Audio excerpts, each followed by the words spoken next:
എറണാകുളം ചെല്ലാനത്ത് കടൽക്ഷോഭം ജിയോ ബാഗുകൾ തകർന്നു. സമീപത്തെ വീടുകളിലും ചെല്ലാനം പാണ്ടിക്കുടി റോഡിലും വെള്ളം കയറി. ഷീന മാർട്ടിൻ വാർത്തയുടെ വിശദാംശങ്ങൾ നൽകും. ദൃശ്യങ്ങൾ കാണാം. ഏതായാലും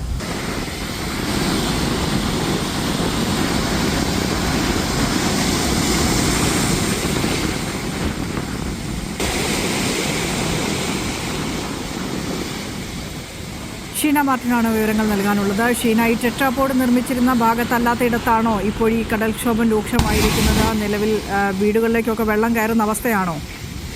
ഈ കണ്ണമാലി ബീച്ച് റോഡ് അവിടെയാണ് ഈ വെള്ളം കയറുന്നത്. ടെട്രോപോഡ് വരെ വലിയ കുഴപ്പമില്ലാതെ തുടരുകയാണ്. പക്ഷെ അത് കഴിഞ്ഞാണ് ഈ വെള്ളം കയറിക്കൊണ്ടിരിക്കുന്നത്. ഈ കണ്ണമാലിയുടെ ഒരു ഭാഗത്ത് മാത്രമാണ് ടെട്രോപോളുകളുള്ളത്. ചെല്ലാനത്ത് മറ്റൊരു ഭാഗം, ഈ വാർഡ് 6, 7, 8 ഈ ഭാഗങ്ങളിലേക്കൊന്നും ടെട്രോപോഡുകളല്ല, ജിയോ ബാഗുകളാണ് അവിടെ സംരക്ഷണ ഭിത്തിയായി വെച്ചിട്ടുള്ളത്. ഇതെല്ലാം തന്നെ തകർന്നു പോയിരിക്കുകയാണ്. ഈ വെള്ളം കയറിയിട്ട് താൽക്കാലികമായി ഒരുക്കിയിട്ടുണ്ടായിരുന്ന ജിയോ ബാഗുകളെല്ലാം തകർന്ന് ഇപ്പോൾ ഈ വീടുകളിലേക്കും ചെല്ലാനം പാണ്ടിക്കുടി റോഡിലേക്കുമൊക്കെ വെള്ളം കയറിയിരിക്കുകയാണ്. കഴിഞ്ഞ ദിവസം നമ്മൾ തന്നെയാണ് ഈ മഴ രൂക്ഷമാകുന്നതിന് മുൻപേ ഇവരുടെ ദുരിതാവസ്ഥ ചൂണ്ടിക്കാണിച്ചുകൊണ്ട് നമ്മൾ തന്നെ ഒരു വാർത്ത ചെയ്തിരുന്നു.